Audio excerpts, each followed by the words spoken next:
Friends, my YouTube channel Avinash global study में आपका स्वागत है। आज हम चर्चा करने वाले हैं इतिहास के बारे में कि इतिहास शब्द की उत्पत्ति कैसे हुई, इतिहास के जनक कौन थे और इतिहास किसे कहते हैं। तो सबसे पहले बात करेंगे इतिहास किसे कहते हैं। इतिहास में सामाजिक, राजनीतिक एवं आर्थिक की जानकारी देने वाले स्रोतों को इतिहास कहते हैं। और बात करें इतिहास की कि इतिहास शब्द किससे मिलकर बना है, तो आइए हम बोर्ड पर लिखते चलते हैं, इससे आप अपना नोट्स बना सकें। तो इतिहास शब्द किससे मिलकर बना है, तो बात करें हम इतिहास शब्द हिस्टोरिया किससे मिलकर बना है। इतिहास शब्द हिस्टोरिया से मिलकर बना है। इतिहास जो शब्द है या हिस्टोरिया से मिलकर बना है। ठीक, अब इसके बाद हम बात करेंगे हिस्टोरिया किस भाषा का शब्द है। हिस्टोरिया यूनानी भाषा का शब्द है और कहीं कहीं अन्य स्रोतों में पाया जाता है या ग्रीक भाषा का भी शब्द है। ठीक, यूनानी या ग्रीक भाषा का शब्द है। अब हम बात करेंगे इतिहास के पिता किसके बारे में। इतिहास के पिता कौन थे। इतिहास के पिता हेरोडोटस को माना जाता है। हेरोडोटस को। अब ये हेरोडोटस कौन थे। हेरोडोटस को इतिहास के जनक की संज्ञा किसने दी थी। सबसे बड़ी बात कि हेरोडोटस तो थे, इतिहास के पिता अपने आप थोड़ी बन गए होंगे, इनको किसी ने संज्ञा तो दी होगी। तो एक रोमन दार्शनिक सिसरो थे। कौन थे। रोमन दार्शनिक सिसरो। इसकी संज्ञा किसने दी थी। रोमन दार्शनिक सिसरो ने इतिहास के जनक की संज्ञा दी थी हेरोडोटस को। और इनकी एक पुस्तक थी, प्रथम पुस्तक, जो हिस्टोरिया शब्द से ही बनी थी। हिस्टोरिया शब्द से बनी थी, हिस्टोरिका इनकी पुस्तक है।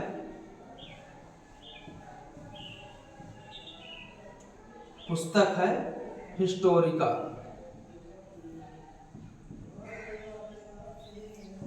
अच्छा, एक महत्वपूर्ण क्वेश्चन कि हेरोडोटस का संस्कृत नाम क्या था।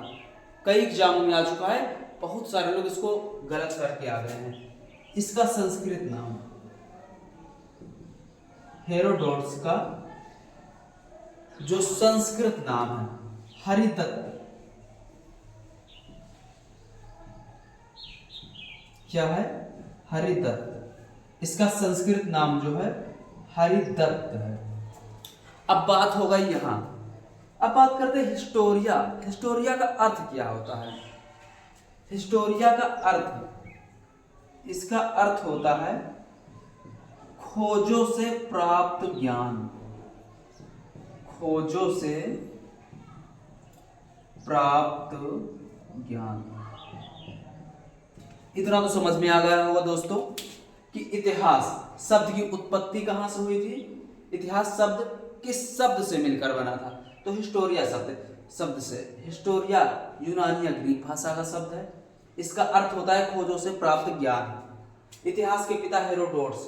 इनको हेरोडोटस को इतिहास के पिता की संज्ञा किसने दी थी। रोमन दार्शनिक एक थे जो सिसरो, इन्होंने इतिहास के पिता की संज्ञा दी। इनका संस्कृत नाम हरिदत्त है और हेरोडोटस की पुस्तक कौन थी। हिस्टोरिका। अब हम बात करेंगे इसके बाद इतिहास। इतिहास काल को कितने भागों में बांटा गया है, तो हम आपको बता दें। अध्ययन की सुविधा और उपलब्ध साक्ष्यों के आधार पर इतिहास को 3 कालों में बांटा गया है। ठीक, अध्ययन की सुविधा एवं उपलब्ध साक्ष्यों के आधार पर इतिहास को 3 भागों में बांटा गया है। कितने भागों में बांटा गया है। 3।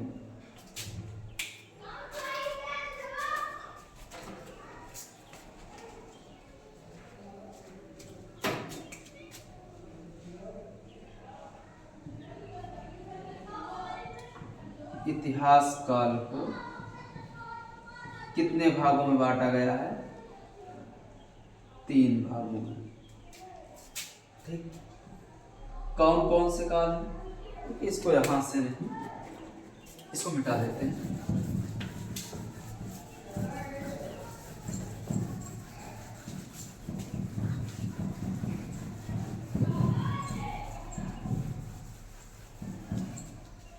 अब हम बात करते हैं इतिहास काल की।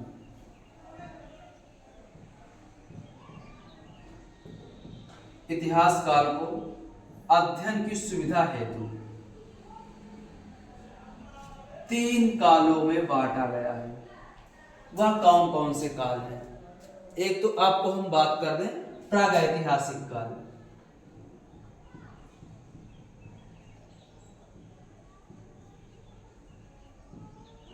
प्रागैतिहासिक काल, ठीक। और दूसरा आद ऐतिहासिक काल।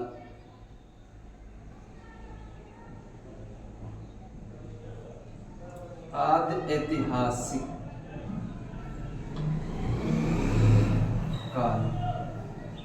अब हम तीसरे की बात करेंगे जो कि आपका ऐतिहासिक काल है। अब हम बात करेंगे तीनों के कालखंडों के समय के बारे में। ऐतिहासिक काल जो कि आपका प्रागैतिहासिक काल है, इसका समय क्या था? 20 लाख से 3000 ईसा पूर्व। क्या था इसका? 20 लाख से 3000 ईसा पूर्व। इसको BC लिख देते हैं, ठीक। अब इसके बारे में बात करेंगे आद ऐतिहासिक काल। यह 3000 तक है, इसके बाद सर जी 3000 काल तक आवा रहा, तो अब आद ऐतिहासिक कितने काल तक आवा रहा? तो इसको हम बात करेंगे 3000 से 600 ईसा पूर्व तक आवा रहा, ठीक। अब इसके बाद यह 600 ईसा पूर्व तक आया था। इसके बाद ऐतिहासिक काल। ऐतिहासिक काल 600 ईसा पूर्व से अब तक, जी हाँ अब तक। अब इसमें बात करेंगे प्रागैतिहासिक काल को। इसकी सबसे बड़ी पॉइंट हम बात करेंगे ऐतिहासिक काल। ऐतिहासिक काल में लिखित ज्ञान नहीं था, ठीक। लिपि का ज्ञान नहीं था, लिखित साक्ष्य के अभाव थे, ठीक। पूरा सामग्री पर आधारित था। और आदि ऐतिहासिक की बात करें, इसमें लिखित साक्ष्य तो उपलब्ध था लेकिन अभी तक नहीं पढ़ा जा सका। और उसके बाद बात करें ऐतिहासिक काल, इसमें लिखित साक्ष्य प्राप्त हुआ और इसका वाचन भी हुआ, ठीक। अब हम ऐतिहासिक काल को 3 भागों में बांटेंगे। कितने भागों में? 3 भागों में। ऐतिहासिक काल को हम 3 भागों में बांटेंगे। पहला पूरा पाषाण काल। पूरा पाषाण काल। अब इसके बाद हम बात करेंगे, इसको हम जो बीच में है यह मध्य पाषाण काल है। मध्य पाषाण काल। अब इसके बाद बात करेंगे जब पूरा या फिर मध्य है, मध्य के बाद नव पाषाण काल।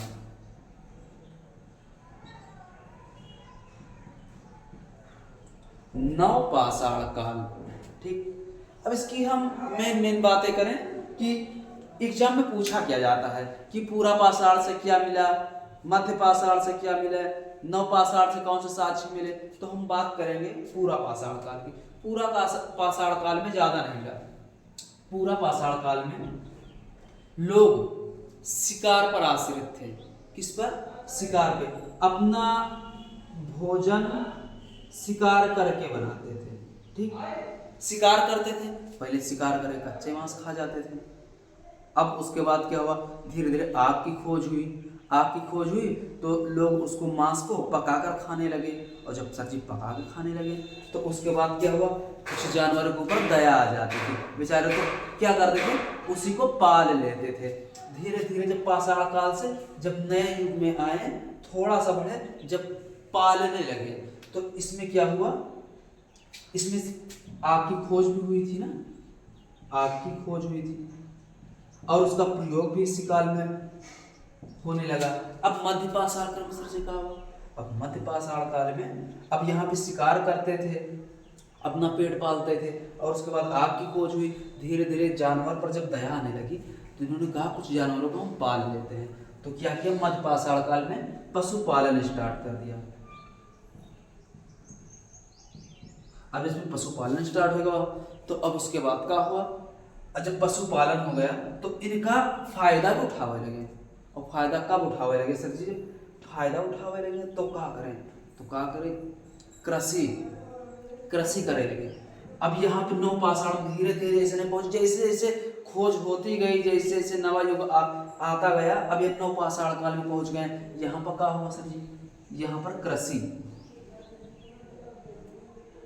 कृषि करना चालू कर दिए। ठीक, अब इसी नवपाषाण काल में पहिए का आविष्कार हो गया।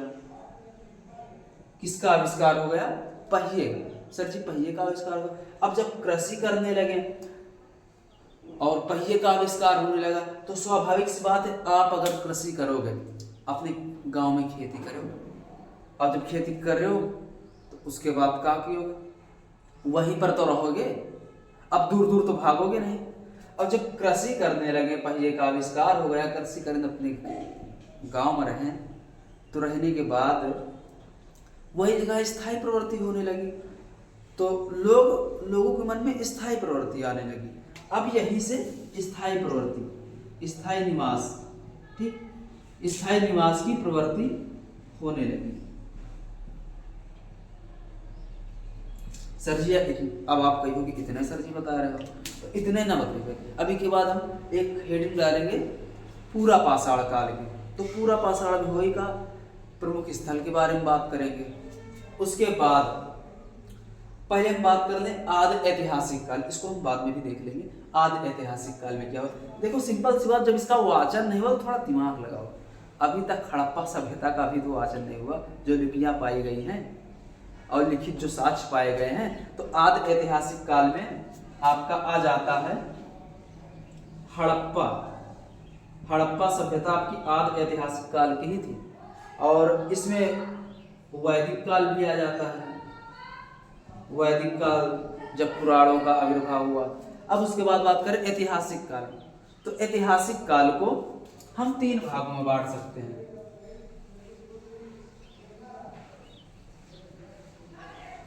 ऐतिहासिक काल को हम 3 भागों में बांट सकते हैं। पहला प्राचीन इतिहास, दूसरा मध्यकालीन इतिहास, और तीसरा क्या आएगा, आधुनिक इतिहास। ठीक, अब जिस प्रकार से अभी आपसे क्वेश्चन आवे, सच्ची आदि ऐतिहासिक काल में कौन कौन से स्थल आए, मतलब कौन कौन सा युग, जैसे आपका हड़प्पा सभ्यता हो गया, वैदिक काल हो गया। अब इसके बाद बारे में इतना हो गया। अब हम मेन पॉइंट होगा पूरा पाषाण काल के प्रमुख स्थल, जो कि बहुत ही महत्वपूर्ण है। ठीक, अच्छा, जब पशुपालन हुआ तो कौन सी जगह पे हुआ, इन सभी के बारे में बात करेंगे हम।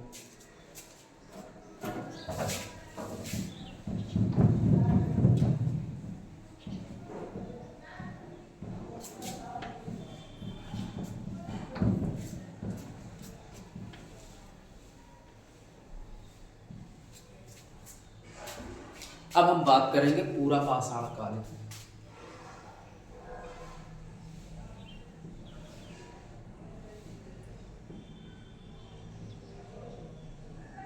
पूरा पाषाण काल, पूरा पाषाण कालीन जो स्थल है, हम स्थल की बात करेंगे। पूरा पाषाण काल के स्थल जो कि बहुत ही महत्वपूर्ण है, एग्जाम में हमेशा पूछे जाने वाले क्वेश्चन हैं, बहुत ही महत्वपूर्ण, वेरी वेरी मोस्ट इम्पोर्टेंट। इसमें हम सबसे पहले स्थल की बात करेंगे कि आग की खोज, जो आग की खोज हुई थी कहाँ पे हुई थी। जो आग की खोज मुख्यतः हमारी जानकारी में है, जो सर्वप्रथम आग की खोज हुई थी, उसके बाद आग का प्रयोग सर्वप्रथम चीन की चाओजू कोजियन गुफा में हुआ था। लेकिन हम भारतीय स्थल के बारे में बात करेंगे। भीमबेटका, रायसेन, मध्य प्रदेश में है, जो कि शैलाश्रय तो पूरा पाषाण कालीन स्थल में सबसे महत्वपूर्ण जो था भीमबेटका। भीमबेटका ये कहाँ पे था और यहाँ से क्या प्राप्त हुआ है? भीमबेटका यहाँ से जो कि रायसेन जिले में मध्य प्रदेश में पड़ता है। यहाँ से शैलाश्रय चित्र, आपसे क्वेश्चन आएगा शैलाश्रय चित्र कहाँ से प्राप्त हुआ है, तो आप बता दोगे भीमबेटका से। भीमबेटका कहाँ पे है?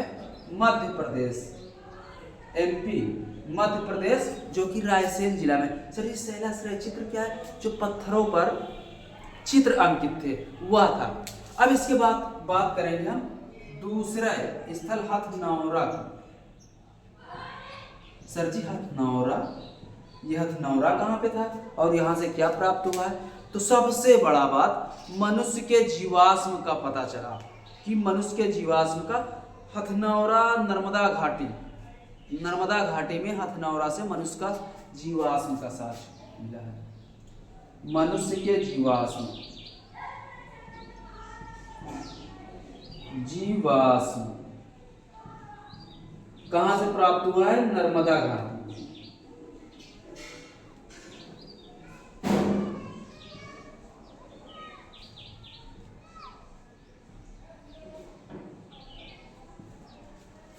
हथनौरा मनुष्य के जीवाश्म नर्मदा घाटी से प्राप्त हुआ है। अच्छा, सबसे बड़ी बात जो मनुष्य के जीवाश्म के साक्ष्य मिले हैं, इसका पता किसने लगाया था? बहुत ही बड़ा क्वेश्चन है। इसका पता सन 1982 ईस्वी में अरुण सोनकिया ने लगाया था।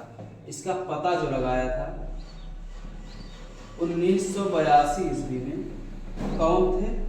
अरुण सोनकिया। क्वेश्चन आता है हथनौरा से मनुष्य के जीवाश्म कहां से प्राप्त हुए हैं? कौन सी घाटी से? नर्मदा घाटी।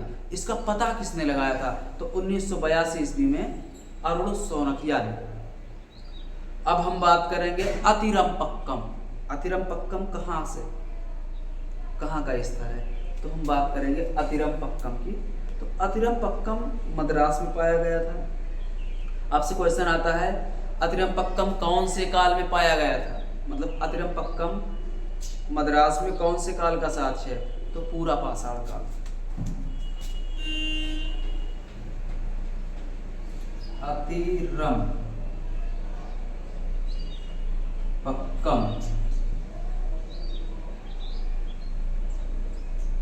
यह कहां पे है? मद्रास में। और यहां से काहे का साक्ष्य मिला है? हड्डी के बने औजारों का साक्ष्य मिला है। आपसे क्वेश्चन आएगा हड्डी के बने औजार कौन से काल में प्राप्त हुए हैं? पूरा पाषाण काल में। और दूसरा क्वेश्चन आएगा हड्डी के बने औजार कहां से प्राप्त हुए हैं? अतिरमपक्कम में। वर्तमान में अतिरमपक्कम कहां पे है? मद्रास में है। ठीक, हड्डी के बने औजार,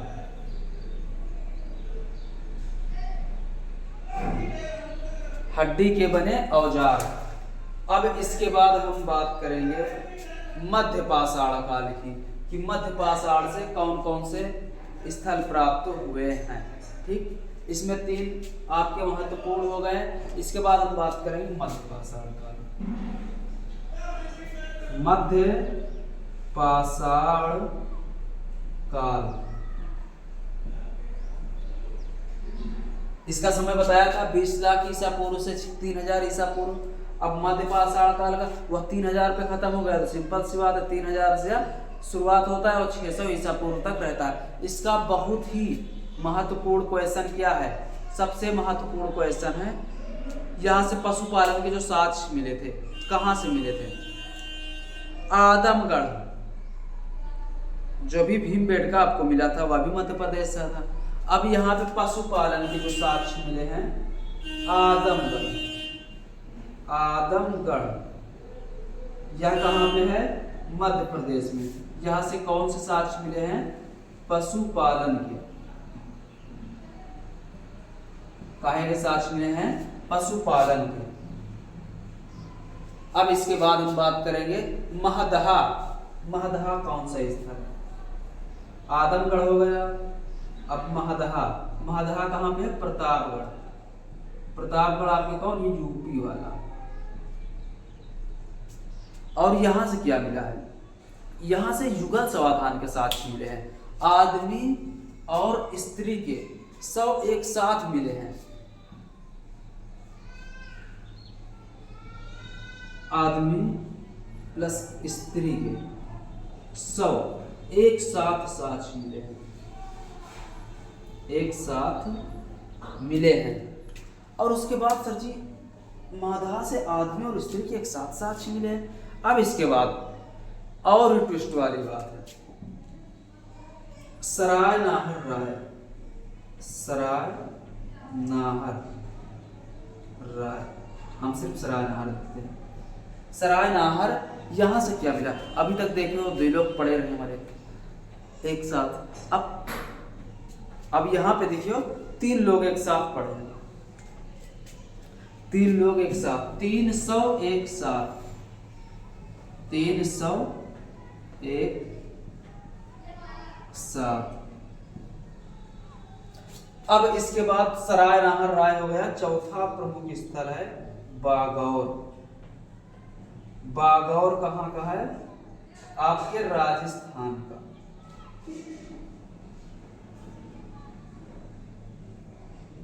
राजस्थान से प्राप्त हुआ है बागौर। और यह सबसे बड़ा स्थल है मध्य पाषाण कालीन। सबसे बड़ा स्थल मध्य पाषाण कालीन,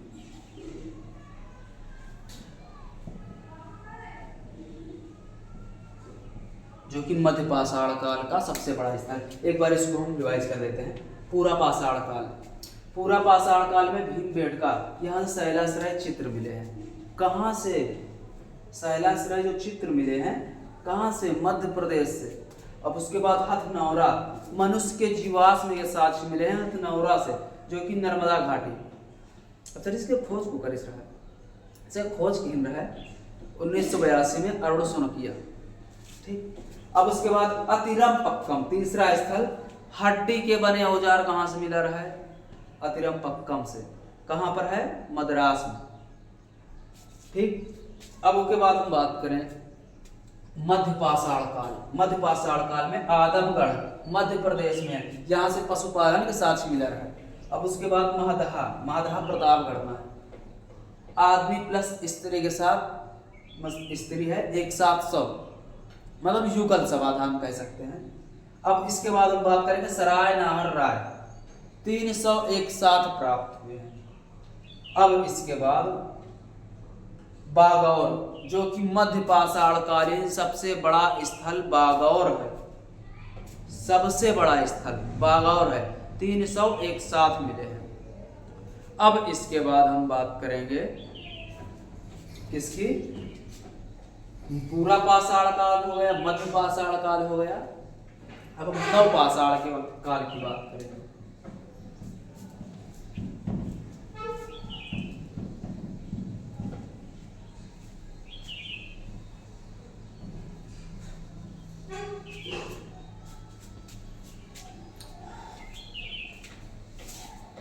अब हम बात करेंगे नवपाषाण काल की, कि नवपाषाण काल में कौन कौन से साक्ष्य प्राप्त हुए थे।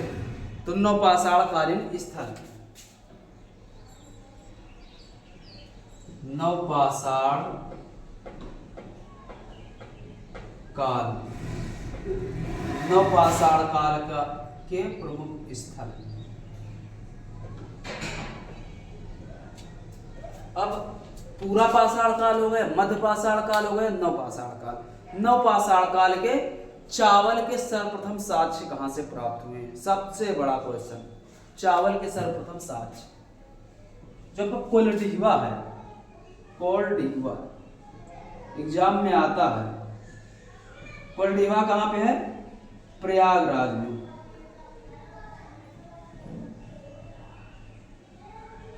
चावल के सर्वप्रथम साक्ष्य कहां से प्राप्त हुए हैं?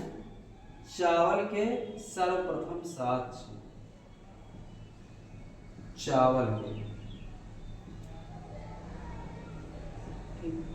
क्वेश्चन आता है चावल के सर्वप्रथम साक्ष्य कहाँ से प्राप्त हुए हैं, किस काल में प्राप्त हुए हैं। तो चावल के सर्वप्रथम साक्ष्य नवपाषाण काल में प्राप्त हुआ है। और कहाँ से प्राप्त हुआ है, अपना वही इलाहाबाद से, ठीक, जो कि वर्तमान में प्रयागराज है। प्रयागराज से हम लोग जानते हैं। अब इसके बाद हम बात करें कृषि के सर्वप्रथम साक्ष्य। कृषि का जो सर्वप्रथम साक्ष्य प्राप्त हुआ है मेहरगढ़। मेहरगढ़ कहाँ पे है, बलूचिस्तान। दूसरा स्थल मेहरगढ़।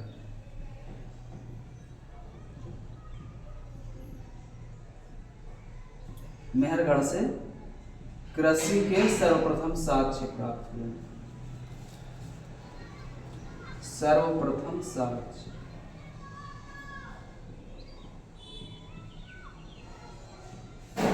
क्वेश्चन आता है सर्वप्रथम साक्ष्य कृषि के कहां से मिले हैं, मेहरगढ़। तीसरा स्थल सबसे बहुत ही महत्वपूर्ण बुर्जगोम। बुर्जगोम यह कहां पे है, जम्मू एंड कश्मीर में। कहां पे है, जम्मू एंड कश्मीर। यहां से क्या प्राप्त हुआ है, यहां से मालिक के साथ जानवर के दफनाने के साक्ष्य प्राप्त हुए हैं। यहाँ पर गर्ता आवास मिला है। गर्ता आवास क्या है, जहाँ गड्ढे में निवास करते थे। गड्ढे में निवास कैसे करते थे, गड्ढे का निर्माण करते थे। उसका निर्माण करने के बाद, गड्ढे का निर्माण करने के बाद वहां पे मतलब पिलर उठाते थे और एक बगल के रास्ते से वहीं पर जाते थे। तो यहाँ से साक्ष्य काहे का मिला था, गर्ता आवास, कहेगा गर्तावास। और उसके बाद मालिक के साथ जानवर को दफनाने के साक्ष्य प्राप्त हुए थे। मालिक के साथ जानवर को दफनाने के साक्ष्य प्राप्त हुए। जानवर को दफनाने के साक्ष्य प्राप्त हुए। अब इसके बाद हम बात करेंगे संगन कल्लू। अब सर जी कौन को मतलब संगन कल्लू, यह स्थल कौन सा है, यहां से क्या प्राप्त हुआ है। संगन कल्लू की बात करें तो यह कर्नाटक में है। कर्नाटक, यहां से क्या प्राप्त हुआ है, संगन कल्लू कर्नाटक में है। यहां से राख का टीला प्राप्त हुआ है। क्या प्राप्त हुआ है, राख का टीला, ठीक, राख का टीला प्राप्त हुआ है।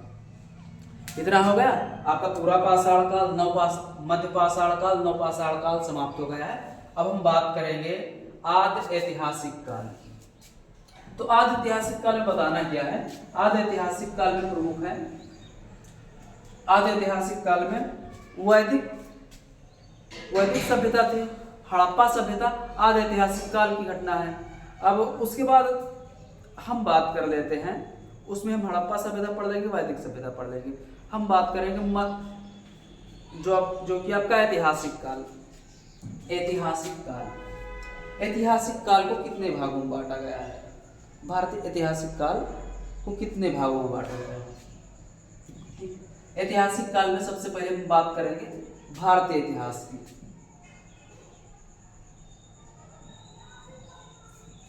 ऐतिहासिक काल में भारतीय इतिहास की बात करेंगे।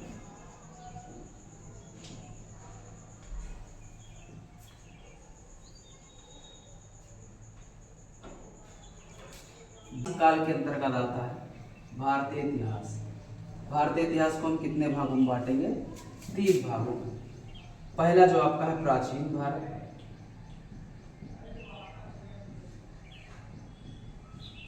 दूसरा आपका है मध्यकालीन भारत,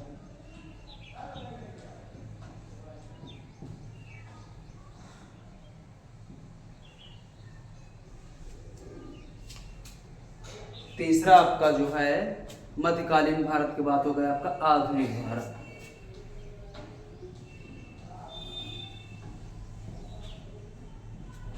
आधुनिक भारत, इसका विभाजन किसने किया था, इसका जो विभाजन किया था क्रिस्टोफ सेलियरस ने। कौन थे, क्रिस्टोफ सेलियरस ने। क्वेश्चन आता है मध्य भारतीय इतिहास का विभाजन किसने किया था, क्रिस्टोफ सेलियरस ने। अब भारतीय इतिहास को 3 भागों में बांटा गया है, प्राचीन भारत, मध्यकालीन भारत, आधुनिक भारत। अब प्राचीन भारत में सामान्यतः हिंदुओं का, जो हिंदू राजाओं का शासन रहता था, तो इसको हिंदुओं का शासन बोलते हैं। मध्यकालीन भारत में जो कि आपके जो आए थे मुस्लिम शासन, मुस्लिमों का शासन था। यहाँ पे अंग्रेज थे आधुनिक भारत में, उसके बाद आजाद होने के बाद अभी तक आधुनिक भारत चल रहा है, जो कि गणतंत्र शासन है, ठीक, लोकतांत्रिक शासन है। अब इसके बाद बात करें, जब भारतीय इतिहास की बात कर रहे हैं तो भारतीय नामों का भी बात कर ले कि भारत का नामकरण कैसे हुआ। तो भारत के कितनों नामों से जाना जाता है? भारत का नामकरण,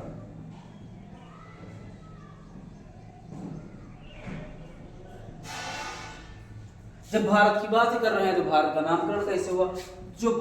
ये भारत नाम कैसे पड़ा? राजा दुष्यंत के पुत्र थे भरत। कौन थे?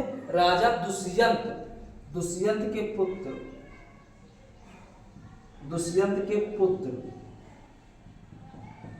भरत थे, राजा भरत थे, इनके नाम पर भारत पड़ा। अब इसके बाद दूसरा नाम क्या है? आर्यावर्त। आर्यावर्त, प्राचीन भारत में आर्य लोग मध्य एशिया से आकर यहाँ पे बस गए थे, तो उस समय इस भारत को आर्यावर्त के नाम से भी जाना जाने लगा।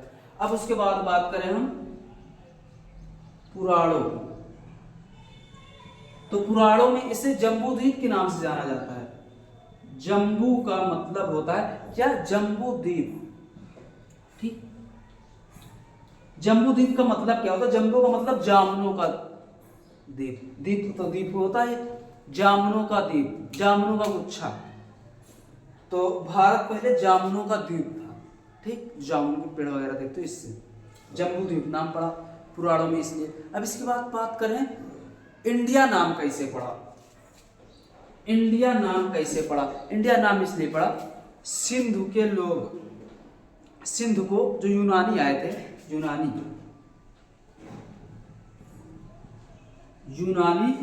सिंधु को इंडस बोलते थे, इसलिए इंडिया नाम पड़ा। इंडिया नाम पड़ा, यूनानी सिंधु को या इंडस बोलते थे, इसलिए इंडिया नाम पड़ा। अब उसके बाद बात करें हिंदुस्तान नाम कैसे पड़ा? तो ईरानी और पर्सिया के लोग जो आए थे वो सा को हा बोलते थे, तो इसलिए वो सिंधु को हिंदू बोलते थे, इसलिए इसका नाम हिंदुस्तान पड़ा, ठीक। ईरान और पर्सिया के लोग आए थे, ईरान और पर्सिया ये लोग आए थे, तो सा को हा बोलते थे, हा बोलते थे, इसलिए भारत का नाम हिंदुस्तान पड़ा। वो लोग हिंदुस्तान पड़ा। अब यहाँ पे ये बात हो गई, ठीक, भारतीय इतिहास की। और भारत का नामकरण कितने नामों से जाना था? भारत, आर्यावर्त, जम्बूद्वीप, इंडिया, हिंदुस्तान, और सभी नामों की अपनी अपनी एक पृष्ठभूमि थी, जो मैंने आपको बताया। कैसे भारत का नाम हिंदुस्तान पड़ा, कैसे भारत का नाम इंडिया पड़ा, सभी बातों के बारे में आपको हमने बता दिया। अब इसके बाद हम बात करेंगे प्राचीन भारत में जो आदि ऐतिहासिक काल था, पूरा पासा प्राग ऐतिहासिक काल के बाद आदि ऐतिहासिक काल, इसमें हड़प्पा एवं वैदिक सभ्यता के बारे में बात करेंगे। तो आज के लिए बस इतना ही, और हमारे YouTube चैनल को सब्सक्राइब करना मत भूलिएगा, ठीक, जिससे आपको और अच्छी जानकारी मिल सके, और एकदम शॉर्ट ट्रिक में आपको बताएंगे। हमारे चैनल को सब्सक्राइब कीजिए और शेयर कीजिए, इससे मेरा भी मनोबल बढ़े, तो आपके सामने में अच्छी वीडियो बना करके लाऊंगा और आपको अधिक से अधिक जानकारी देने का कोशिश